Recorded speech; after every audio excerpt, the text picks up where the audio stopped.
The running back situation with the 49ers that's a really full room right now with, there's 5 guys that you can look at and say that really have a realistic chance of making the team.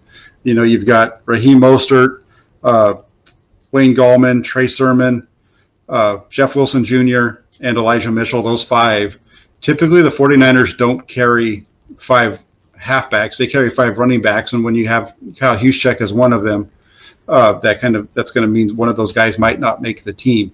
So what I had wrote, and the title that came out was, will Raheem Mostert make the final roster for the 49ers?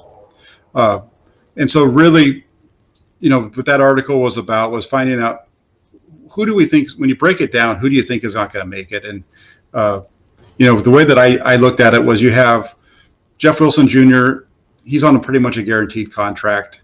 You've got the 2 rookies, and I think those are 2 guys that the 49ers are really going to want to keep because they're bigger backs, and that kind of seems to be the way that they're going. And then you've got Jeff Wilson Jr., I already mentioned him, sorry, Wayne Gallman, and Raheem Mostert left over. Yeah. Gallman's a big back that kind of fits the direction that they're going, but he can be released for nothing. His contract has no guaranteed money in it. And you've got Raheem Mostert, who's the smallest back in the group. He's the fastest, but the smallest. But he can also be let go with only a cap hit of like $458,000. So small cap hit. Yeah. Who do you think is going to be the odd man out in that group? Yeah, I think the Mostert article, first of all, good article.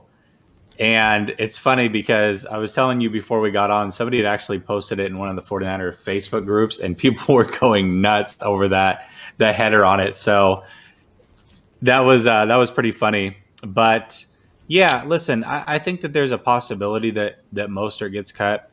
I think the likelihood of that happening is pretty small. I think Mostert is one of the quiet leaders on the team, and I think he's in the in crowd, I guess, with Shanahan and crew.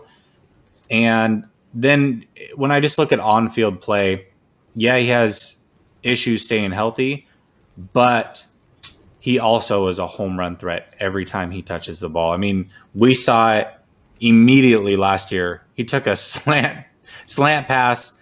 It was like the first or second series of the game, whatever it was pretty early, and took it to the house. Like, he is so fast. I think he had the 2 fastest runs in the league last year. That's above everybody. Tyreek Hill, Metcalf, everybody.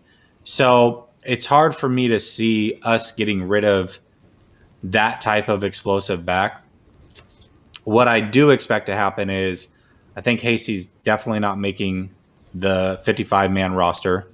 And we got to remember, we do have 2 extra roster spots this year. And I think Gallman, it's interesting because he was brought in and he fits that mold of big, strong backs. But at the end of the day, I don't see him making it either. Now, one of them will end up on the practice squad. I don't know which one. My money would probably be on Hasty, just because I feel like Gallman would probably get picked up by somebody else through attrition. But we'll see. That would be my prediction on it. Yeah, and if you look at based on the way that the article was I had it down to Gallman and Mostert, and I didn't really get into it past that. I just kind of mentioned the thing with Mostert that's scary is he does have that ability. He is that home run hitter, right? He is that guy, 100%.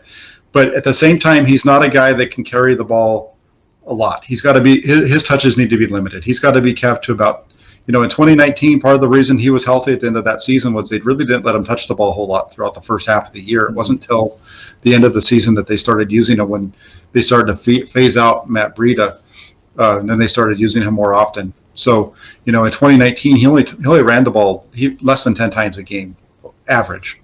Yeah.